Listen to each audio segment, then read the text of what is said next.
అందరికీ నమస్కారం. Welcome to export online academy. So friends, ఇప్పుడు మనము ఈరోజు డిస్కస్ చేయబోయేటటువంటి టాపిక్ ఇక్ష్వాకులు. Very very important topic. చాలా చిన్న టాపిక్ అండి. అదేవిధంగా ఈజీగా గుర్తుంచుకోవచ్చు, చాలా ఈజీగా మనం దీంట్లో స్కోర్ చేయొచ్చు. సో ఇక్కడ మనకి ఈ శాతవాహనుల తర్వాత ఈ దక్షిణాపథంలో వెలిసినటువంటి మామూలుగా ప్రాంతీయ రాజ్యాల్లో ఇక్ష్వాకులు ఒకలండి. వీళ్ళు కూడా ఇంపార్టెంట్ పర్సన్సే. సో వీళ్ళ తర్వాత ఏం చేసిండంటే శాతవాహనుల తర్వాత ఈ తెలంగాణ అదేవిధంగా కోస్తాంధ్ర ప్రాంతంలో స్వతంత్రాన్ని ప్రకటించుకున్నారు. సో మనం అనుకున్నాం ఇంతకుముందే, పులోమావిత్రి ఎవరైతే ఉన్నారో శాతవాహన రాజు, ఇక్ష్వాకు రాజు అయినటువంటి శ్రీశాంతములుడు ఆక్రమించుకొని స్వతంత్రాన్ని ప్రకటించుకున్నాడని మనం ఇంతకుముందు చదువుకున్నాం. అయితే ఈ ఇక్ష్వాకుల చరిత్రకు ఉన్నటువంటి సోర్సెస్, ఆధారాలు ఏమున్నాయో ఒకసారి చూద్దాం మనము. సో పురాణాలు వీళ్ళని ఏమంటున్నాయంటే స్త్రీ పర్వతీయులు అని పిలుస్తారు. ఈ పురాణాల ప్రకారం వీళ్ళు 75 సంవత్సరాలు పరిపాలించారండి. వీరి ప్రకారము ఇక్ష్వాకుల రాజుల సంఖ్య 7.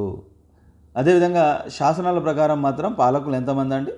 4. అంటే పురాణాల ప్రకారం వీళ్ళు 7 అయితే శాసనాల ప్రకారము వీళ్ళు ఇక్ష్వాకుల రాజులు 4. ఇది దీనికి సంబంధించింది. ఇక సాహిత్య ఆధారాలు తీసుకుంటే మనకి ఈ న్యాయసేనుడు రాసినటువంటి జైన ధర్మామృతం అనేటటువంటి ఒక గ్రంథం ఉందండి. ఇది కన్నడ భాషలో రాయబడింది. సో ఇది ఏం చెప్తుందంటే ఇక్ష్వాకుల యొక్క రాజధాని స్త్రీ పర్వతం అని చెప్తుందండి. అదేవిధంగా ఆ రోజుల్లో ఒక క్యాలెండర్, అంటే పంచాంగం, వెరీ వెరీ ఇంపార్టెంట్ అండి. సో క్యాలెండర్ అనేది ఎక్కడ కనపడ్డది? మనకి ఇక్ష్వాకుల కాలంలో కనబడుతుంది. సో అది ఎలాంటిది అంటే తిథి, వారము, నక్షత్రాలతో కూడినటువంటి పంచాంగం గురించి కూడా ఈ జైన ధర్మామృతం చెప్తుంది. Very very important. క్యాలెండర్ గురించి దీంట్లో అది డిస్కషన్ ఉంటుంది. అదేవిధంగా నెక్స్ట్ అశ్వఘోషుడి యొక్క బుద్ధ చరిత్ర. ఇది ఏం చేస్తుంది? ఇక్ష్వాకుల యొక్క పుట్టు పూర్వోత్తరాలను గురించి తెలియజేస్తుంది. ఈయన ప్రకారం ఏంటంటే ఈయన బుద్ధుడు సంబంధిత శాక్య వంశంలో భాగమని, అంటే వీళ్ళు బుద్ధుడి వారసులు అని చెప్పేసి, అంటే బుద్ధుడి వంశమైనటువంటి శాక్య వంశంలో భాగమని చెప్తుంది. ఇక నెక్స్ట్ మనం శాసన, అంటే ఇన్స్క్రిప్షనల్ సోర్సెస్ తీసుకుంటే, శాసన ఆధారాలు తీసుకుంటే అల్లూరి శాసనం అండి.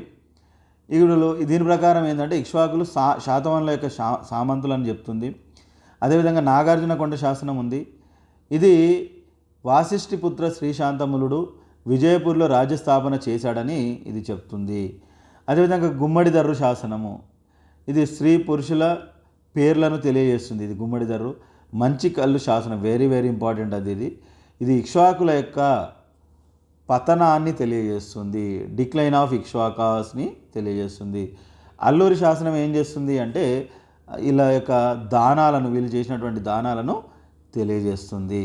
సో ఇవి మనకి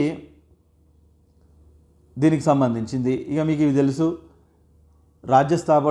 స్థాపకుడు వాసిష్ఠిపుత్ర శాంతములుడు, రాజధాని విజయపురి అని చదువుకున్నారు. భాష ప్రాకృతమే, రాజలాంఛనం సింహము, అధికారిక మతం శైవం, ఆదరించిన మతం బౌద్ధం, గొప్ప రాజు వీరపురుషదత్తుడు, చివరి రాజు రుద్రపురుషదత్తుడు.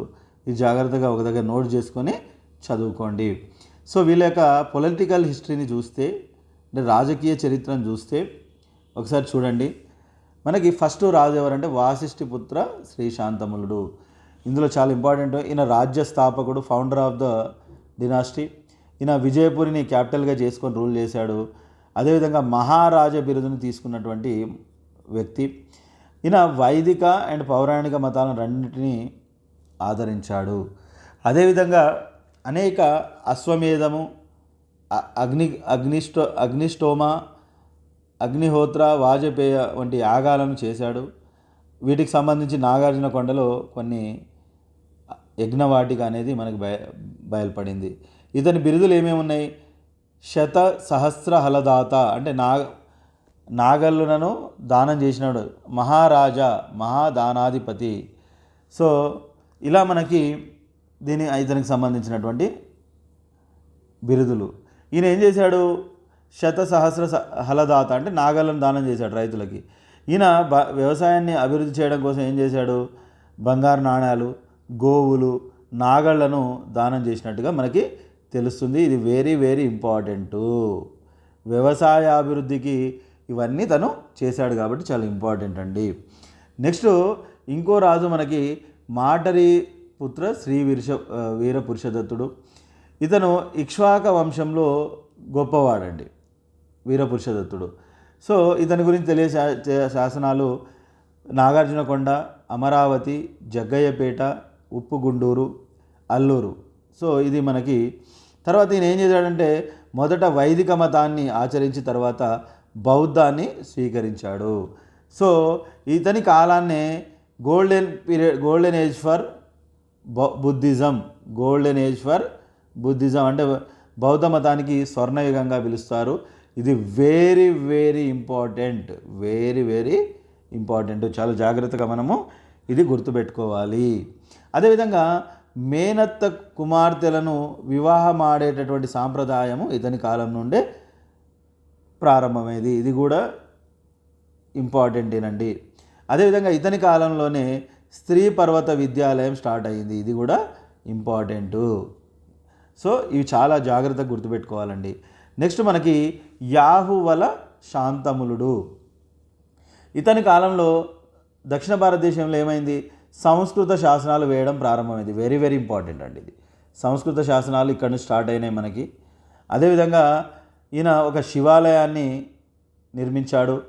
సో అదేవిధంగా ఇతని సేనాధిపతి ఎవరైతే ఉన్నాడో ఈయన ఎలిసిరి, ఆయన సేనాధిపతి పేరు. ఆయన పేరు మీద ఏలేశ్వరం అనేటటువంటి పట్టణాన్ని కూడా నిర్మించారు. సో వీళ్ళు కట్టినటువంటి గుళ్ళు ఏమున్నాయి? కార్తికేయన్ ఆలయము, పుష్పభద్ర నారాయణ స్వామి ఆలయము, నొడిగీశ్వర ఆలయము, హారతి దేవాలయము. వెరీ వెరీ ఇంపార్టెంట్ అండి. నెక్స్ట్ మనకి రుద్రపురుషదత్తుడు. ఇతను చివరి ఇక్ష్వాక రాజు. అదేవిధంగా ఇతని కాలంలోనే ఛాయా పిల్లర్స్ అనేవి నిర్మించారు. అదేవిధంగా మంచికల్లు శాసనం మనం ఇంతకుముందే అనుకున్నాము. ఇది పల్లవ రాజు ఎవరైతే ఉన్నారో నరసింహవర్మ ఇతన్ని ఓడించి రాజ్యాన్ని ఆక్రమించుకున్నాడు. సో ఇక్కడ గుర్తుపెట్టుకోవాల్సింది ఏంటంటే మంచికల్లు శాసనము అనేది గుర్తుపెట్టుకోవాలి. Very very important. సో ఇది దీనికి సంబంధించి. నెక్స్ట్ వీళ్ళ కాలంలో ఉన్నటువంటి పరిపాలన వ్యవస్థను కనుక తీసుకున్నట్లయితే మనము సో పాలనా విభాగం ఎలా ఉంది? సామ్రాజ్యాన్ని రాష్ట్రాలని గ్రామాలుగా మార్చారు. సో ఈ పాలన వ్యవస్థ, ఈ సామ్రాజ్యానికి అధిపతి ఎవరు? రాజు. అదేవిధంగా రాష్ట్రాలకి రధిక, ఈ గ్రామాలకి గ్రామాధికారి ఎవరు? తలారి. సో ఇది దీనికి సంబంధించినటువంటి అంటే ఈ క్లాసిఫికేషన్ అనేది మనకి తెలిసి ఉండాలి. Very very important. ఇక న్యాయపాలన చేయడానికి ఎవరెవరు ఉండేవాళ్ళు అంటే రాజు అత్యున్నత న్యాయాధికారి, ఆయనే బాసిగా న్యాయస్థానానికి. మహాతలవర ఈయన న్యాయమూర్తి. మహాదండనాయక అంటే దండ అంటే పేరులోనే ఉంది, దండన చేసేవాడు ఎవరు? శిక్షలు విధించేవాడు అని అర్థం. అదేవిధంగా ఆ కాలంలో ఉన్నటువంటి నేర నిర్ధారణ దివ్య పరీక్షలు అంటే తప్పును నిర్ధారణ చేయడానికి కొన్ని దివ్య పరీక్షలు అనేవి చేపట్టేవాళ్ళు. తులా దివ్య అంటే తులము అంటే తూకం ద్వారా నేర నిర్ధారణ. అగ్నిదివ్య నేరస్తుడు కాళ్ళు కాలకుండా నిప్పుల మీద నడవడము. జలదివ్య నీళ్ళలో ప్రయోగించిన బాణాలను బయటికి తేవడము. విషదివ్య తాచుపామున్న కుండ నుంచి పాము కాటు పడకుండా ఉంగరాన్ని తీయడము. కోశదివ్య దేవతా విగ్రహాలను కడిగిన నీరు తాగి బతకాలి. అదేవిధంగా తండుల దివ్య మంత్రించిన బియ్యాన్ని నమలాలి. తప్తమస్క దివ్య మరిగే నూనె నుండి నాణ్యం తీయడము. ఇలాంటి దివ్యలు ఉండే ఆ రోజుల్లో. ఇలాంటి అంటే వీళ్ళు క్రైమ్ చేశారని ప్రూవ్ చేయడానికి ఇలాంటి టెస్టులు పెట్టేవాళ్ళు. సో ఇవి ఒకసారి జాగ్రత్తగా చూసుకోండి. అంత ఇంపార్టెంట్ కాదు కానీ ఒకసారి మీరు గుర్తుపెట్టుకుంటే కొంచెం ఒకసారి చూసి వదిలేయండి దాన్ని. నెక్స్ట్ అప్పుడులో ఉన్నటువంటి ఎకనామికల్ కండిషన్స్ ఒకసారి చూద్దాం. అంటే ఆర్థిక పరిస్థితుల్ని చూద్దాము. సో అప్పుడులో ప్రధానంగా ఉన్నటువంటి వాళ్ళకి ఇన్కమ్ సోర్స్ ఏంటిది అంటే ల్యాండ్ ట్యాక్స్ అంటే భూమి శిస్తు. సో అప్పుడు ఎంత ఉండేది? 1/6. శాతవాహనంలో కూడా ఇంతే ఉంటుంది. సో ట్యాక్సెస్ ఏమేమి ఉండే అప్పుడు అంటే భోగ అంటే స్థానిక పాలకులు వసూలు చేసేవాళ్ళు. అదేవిధంగా హిరణ్య లేదా దేయము అంటే ధన రూపంలో మనీ రూపంలో ట్యాక్స్ కలెక్ట్ చేసేవాళ్ళు. మేయము ధాన్య రూపంలో పన్ను వసూలు చేసేవారు.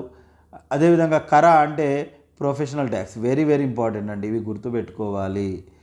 కొన్నిట్లో రిపీట్ వస్తుంటాయి, అన్ని డినాసిస్లో సేమ్ పదాలు వస్తుంటాయి, జాగ్రత్తగా గుర్తుపెట్టుకోండి. నాణాలు, కాయిన్స్ తీసుకుంటే సో సింహం లాంఛనం ఉన్నటువంటి నాణ్యాలు దొరికినాయి. వీళ్ళ కాయిన్స్ మీద సింహము, రాజుల పేర్లు, ఏనుగు బొమ్మ, ఉజ్జయిని చీనం వంటివి వేశారు. నెక్స్ట్ మనకి వర్తక వ్యాపారం అంటే బిజినెస్ ట్రేడ్ ఎలా జరిగింది. ఈ నేగిమాలు అంటే ఏంటంటే ఈ బిజినెస్ చేసేటటువంటి గ్రూప్స్ అన్నట్టు. కులిక అంటే శ్రేణి యొక్క లీడర్. పర్ణిక శ్రేణి అంటే తమలపాకుల గురించి వ్యాపార సంఘం. ఇది చాలా ఇంపార్టెంట్ అండి, ఇది అడిగాడు. ఈ పుసిన శ్రేణి అంటే మిఠాయిల వ్యాపారము. పర్ణిక అంటే తమలపాకులు, పుసిన శ్రేణి అంటే మిఠాయిల వ్యాపారం. Very very important. అదేవిధంగా విదేశీ వ్యాపారం ఎక్కువగా దేంతో జరిగింది? రోమ్తో జరిగింది. శాతవాహన్లో కూడా అంతే.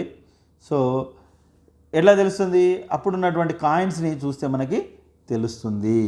సో అదేవిధంగా వీళ్ళు బ్రాహ్మణులకు 18 రకాల పన్నులను మినహాయించి గ్రామాలను దానంగా ఇచ్చేవాళ్ళంట. ఇది ఏ శాసనాలు చెప్తున్నాయి మనకి? హీర హడగల్లి శాసనము, మైదవోలు శాసనము మనకి దీని గురించి చెప్తున్నాయి. కాబట్టి మీరు అది గుర్తుపెట్టుకోవడానికి ట్రై చేయండి.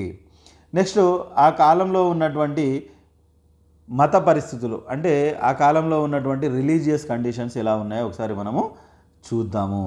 సో బౌద్ధ మతము అంటే 3 మతాల గురించి చదవాలి. ఇప్పుడు హిందూ మతం ఎలా ఉంది, బౌద్ధ మతం ఎలా ఉంది, జైన మతం ఎలా ఉంది. సో వీళ్ళు బౌద్ధాన్ని ఆదరించారు. వీళ్ళ దాంట్లో ఎవరు? వీర పురుష దత్తుడు. అందుకనే స్వర్ణయుగం అన్నాం మనం దీన్ని. వీర పురుష దత్తుడు మాత్రమే బౌద్ధ మతాన్ని ఆచరించాడు. అదేవిధంగా వీళ్ళ కాలంలో బౌద్ధ మతం, మహాయాన బౌద్ధ మతం అనేది బాగా ఇదయింది. అదేవిధంగా దీనికి సంబంధించి మీరు చాలా జాగ్రత్తగా గుర్తుపెట్టుకోవాల్సినటువంటి అవసరం ఉంది. నెక్స్ట్ జైన మతం. ఇక్కడ జైన మతం గురించి అంత పెద్దగా ఏమి ఉండదండి మనకి. కాకపోతే జైన కేంద్రాలు ఉన్నాయి. పెనుగొండ, పిఠాపురం, నేదునూరు, తాటిపాక, ఆర్యవటం, ద్రాక్షారామాలు, ఇవి జాగ్రత్తగా గుర్తుపెట్టుకోండి. ఓకేనా? సో నెక్స్ట్ మనకి హిందూ మతం గురించి తీసుకుంటే, సో ఈ శ్రీశాంతములుడు ఎవరైతే ఉన్నారో ఆయన అశ్వమేధ, వాజపేయ అనేటువంటి యాగాలు చేశాడని మనం చదువుకున్నాము. అదేవిధంగా యాహువల శాంతములుడు ఏం చేశాడు? పుష్పభద్ర స్వామి ఆలయాన్ని నిర్మించాడు. సో స్త్రీలు హారతి అనే దేవిని పూజించారు. వెరీ ఇంపార్టెంట్ అండి ఇది. ఈ పుష్పభద్ర స్వామి ఆలయం చాలాసార్లు అడిగాడు క్వశ్చను, జాగ్రత్త చూసుకోండి. అదేవిధంగా దేవాలయాల నిర్మాణాలు. అసలు మీరు ఎప్పుడైతే ఇక్ష్వాకులు అన్నారో ఖచ్చితంగా దేవాలయాల గురించి మాట్లాడుకోవాలి మనం. ఇక్కడే స్టార్ట్ అయింది. విజయపురి ఏదైతే వీళ్ళ రాజధాని ఉందో అది గొప్ప హిందూ క్షేత్రంగా వర్ధిల్లింది.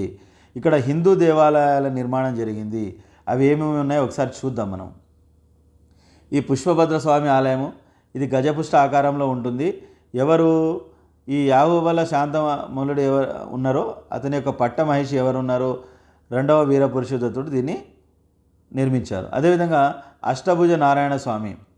సో ఈయన ఈ అభిరాజ్ వసుసేనుడి యొక్క సేనాధిపతి అయినటువంటి శివసేనుడు దీన్ని నిర్మించాడు.